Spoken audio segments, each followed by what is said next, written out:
I'm Ken Schaefer, and I'm here to discuss all things related to men's sexual health. I'm doing the P and the ABCs of men's sexual health. So, what's the word today? The word today is actually pumps, and this is a big topic, an important topic for men who have ED. Most men who have ED should be using a penis pump.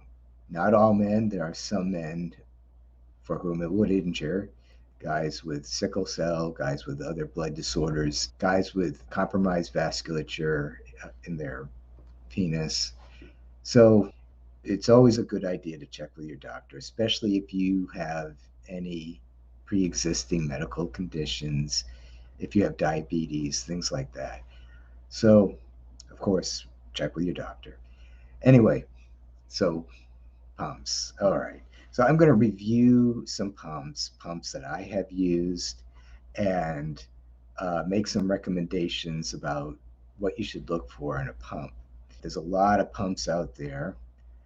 I've tried many of them. Most of them were junk, and fortunately, I didn't have to pay for them. But when I tried them out, they were junk. There are two basic categories of pumps: water pumps and air pumps.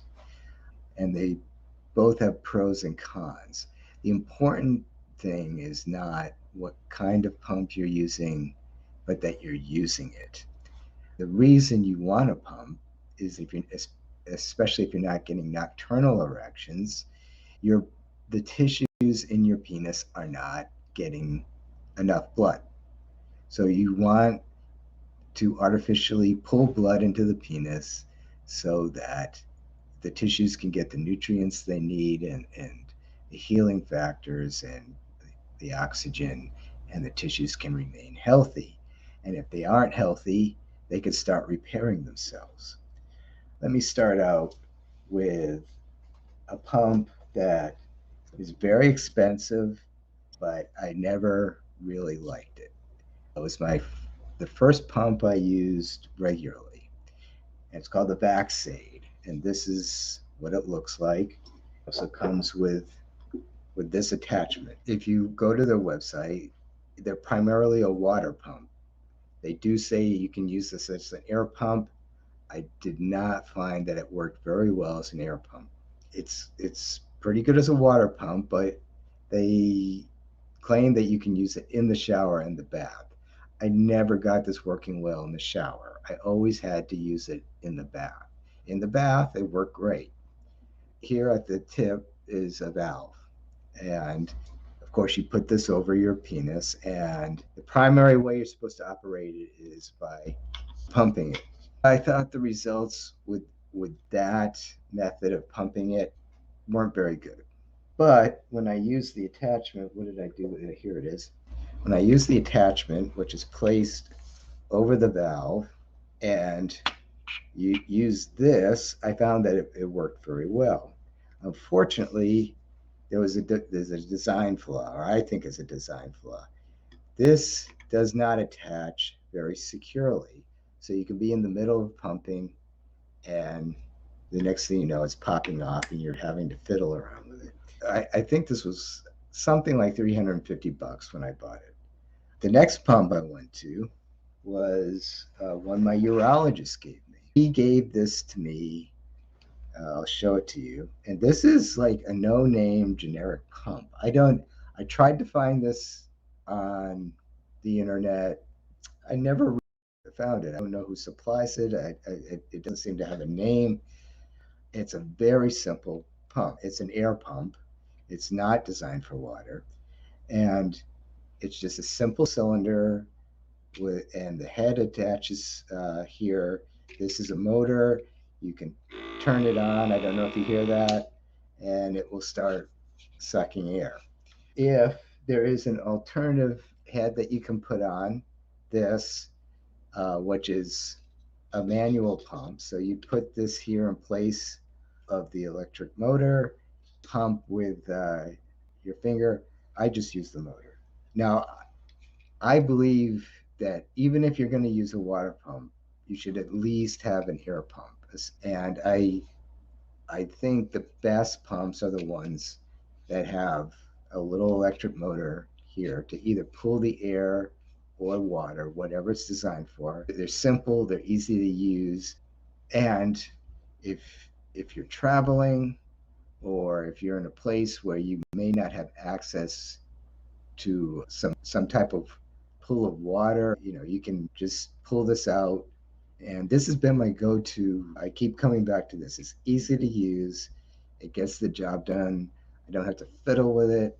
I forgot to bring the lubricant I use to help seal it. So I have some water-based medical lubricant, and I put it around here and on the head of my penis. That way, the lubricant here helps form a seal, and the lubricant on the head of my penis keeps it from sticking to the plastic cylinder. I'm sure this is cheap. There are other very similar pumps out there, and I highly recommend one like this. All right, the next pump is quite similar in design, but this is actually both an air pump and a water pump. This is called the Tidal Wave. This is a great pump. I've started to use it. It can, as I said, it can be used as both a water and an air pump. It's got the head with the electric motor. I don't know if you can hear that. It's got a valve to release it, as does this one. When you run this and turn it off, and you can release the pressure with a little button. All right. Now this is what I really like about it. There's a problem with pumps, particularly the Sade pump. So in case you didn't get the message, don't buy the Sade pump. It's too expensive and there's too many design flaws. But it has this nice ring that acts as a sealant. I still need to put some water-based lubricant on here, but it works great as both an air pump and a water pump. I I've only tried it in the bath. I think it would be difficult to manage doing this in the shower. I'm not sure. If you try it if you get one of these and you try it in the shower, I would love to hear how it went. This is the kind of box it comes in. Again, it's called the Tidal Wave. It's USB rechargeable. The other one takes batteries, and I use rechargeable batteries, and I put them in there. But you can use just standard batteries. It comes with rings of various sizes so that you can find the one that fits you best.